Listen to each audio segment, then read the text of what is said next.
आज हम स्टार्ट करते हैं पेज नंबर 17 चैप्टर सेकंड। ये बॉक्स से स्टार्ट करना था हमें।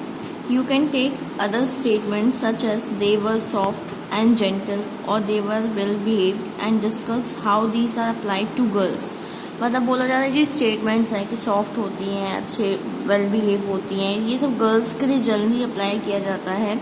Do girls possess these qualities at birth और they learn such behaviour from others. मतलब यही बोला जा रहा है कि ये जो लड़कियां ये होती हैं, ये सब बिहेवियर उनके अंदर बचपन से, मतलब वो पैदा होती तब से होता है कि वो अपने घर के आसपास के लोगों को देख के वो सीखती हैं।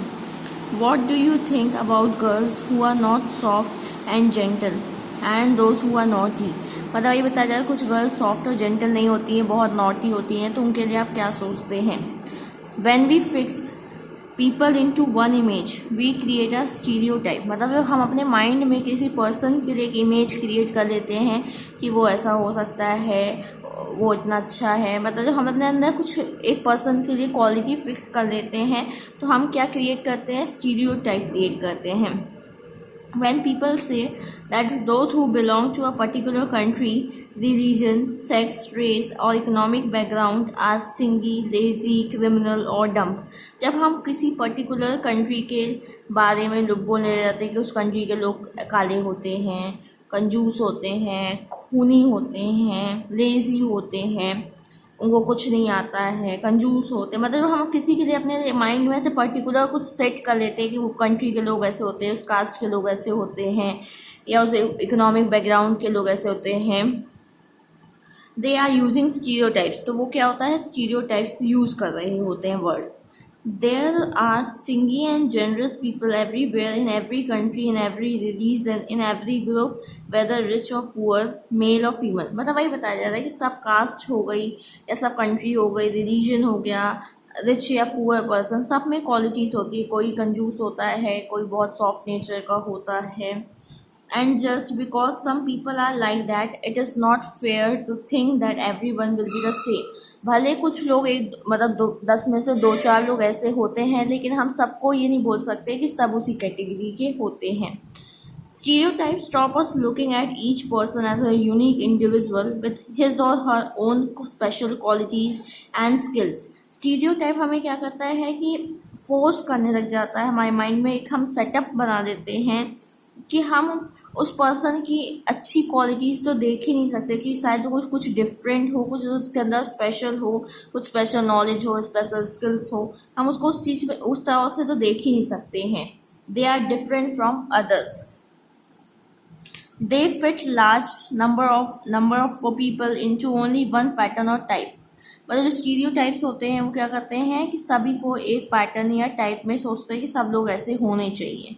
Stereotypes affect all of us as they prevent us from doing certain things that we might otherwise be good at. मतलब हमें जो स्टीरियोटाइप की जो थिंकिंग होती है मतलब मना करने लग जाती है, हमारी सोच को बांध देती है कि हमें ये चीज़ें नहीं करनी चाहिए, भले हम उस चीज़ में अच्छे हों, हमको बनता हो। Inequality and discrimination.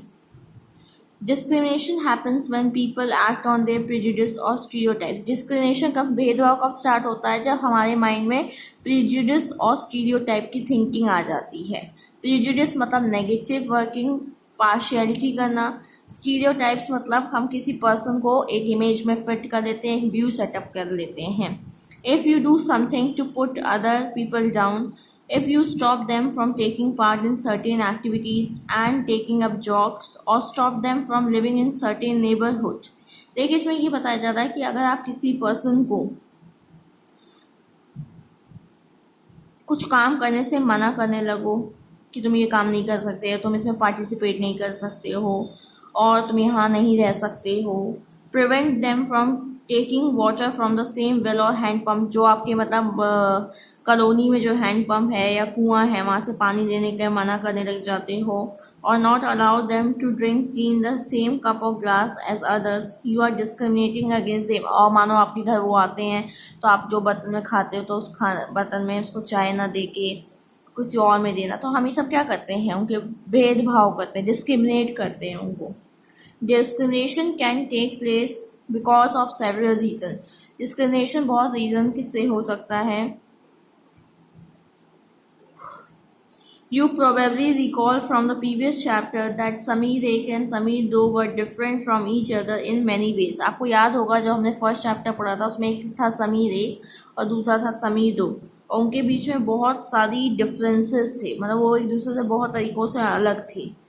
For example they belong to different religion, उनके कास्ट और रिलीजन अलग थी. This is an aspect of diversity. जो रिलीजन अलग था वो आप डाइवर्सिटी में कह सकते हैं कि डाइवर्सिटी का पार्ट था.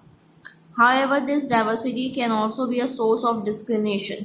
अब डाइवर्सिटी ठीक है, डाइवर्सिटी मतलब डिफरेंट होना. अब लेकिन डाइवर्सिटी क्या बन सकती है, डिस्क्रिमिनेशन बन सकती है, भेदभाव का रीज़न बन सकता है कि वो हिंदू था, वो मुस्लिम था, तो जाति का डिफरेंस हो सकता है. Groups of people who may speak a certain language, follow a particular religion, live in specific regions, may be discriminated against as their customs or practices may be seen as inferior.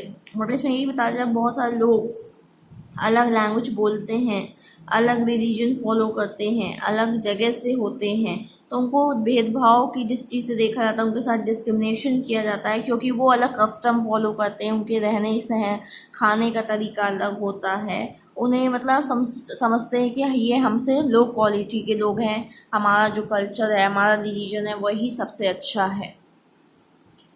Another difference between the two Sameer was in their economic background. अब बताया जा रहा है कि वो दोनों समीर में और क्या डिफरेंस था कि वो इकोनॉमिक बैकग्राउंड उनका अलग था, मतलब एक रिच था, एक पुअर था, मतलब एक न्यूज़पेपर सेल करता था. समीर दो was poor. This difference, as you have read earlier, is not a form of diversity but of inequality.